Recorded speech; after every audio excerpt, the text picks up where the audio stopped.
अभी हाल ही में केंद्र सरकार ने प्रोफेसर और एसोसिएट प्रोफेसर पदों पर अन्य पिछड़ा वर्ग के लिए आरक्षण खत्म कर दिया है।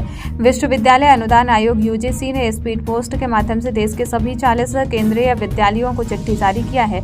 अब पिछड़ा वर्ग को आरक्षण का कोई लाभ नहीं दिया जाएगा, जिसे लेकर कांग्रेस के पूर्व जिला कार्यकारी सदस्य व किसान नेता कुंवर सिंह ने तीखी प्रतिक्रिया देते हुए कहा है कि देश में धीरे धीरे पिछड़ा वर्ग का आरक्षण समाप्त होने की साजिश जारी है। प्रधानमंत्री नरेंद्र मोदी पिछड़ा वर्ग से हैं और हर मंच से चिल्लाकर छाती फाड़कर पिछड़ा वर्ग होने का आलाप करते हैं। कहा है आपका पिछड़ा वर्ग का मोह और समर्पण। केंद्र सरकार ने देश में पिछड़ों को 27% आरक्षण दे रही है और जब विश्वविद्यालय के शिक्षा के उच्च संस्थान में आरक्षण खत्म हो जाएगा तो देश में न्याय की बात कहाँ रह जाएगी, जिसकी हम निंदा करते हैं। जब सदन का दरवाजा बंद होता है तब रोड का दरवाजा खुलेगा। विद्यालयों को जारी की है, जिसमें प्रोफेसर और एसोसिएट प्रोफेसरों में ओबीसी के आरक्षण को समाप्त कर दिया गया है।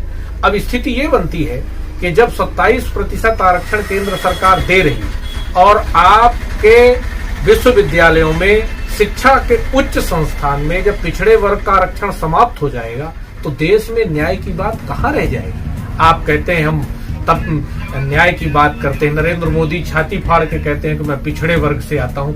कहाँ है आपका पिछड़ा वर्ग का वो सिंबल, कहाँ है वो पिछड़ा वर्ग के लिए आपका मोह, कहाँ है वो पिछड़े वर्ग के प्रति आपका समर्पण।